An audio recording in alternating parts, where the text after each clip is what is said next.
A lesson in giving. Many years ago, when I worked as a transfusion volunteer at a hospital, I got to know a little 3-year-old girl suffering from a disease. The little girl needed blood from her 5-year-old brother, who had miraculously survived the same condition. The boy had developed the antibodies needed to combat the illness and was the only hope for his sister. The doctor explained the situation to the little brother and asked if the boy would give his blood to his sister. I saw him hesitate only for a moment before he took a deep breath and said, "Yes, I will do it if it will save my sister."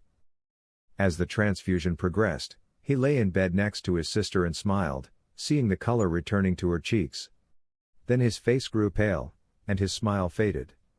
Finally, he looked up at the nurse beside him and asked with a trembling voice, "When will I start to die?" The young boy had misunderstood the doctor and thought he had to die to save his sick sister. Please, like, share and follow for everyday motivation.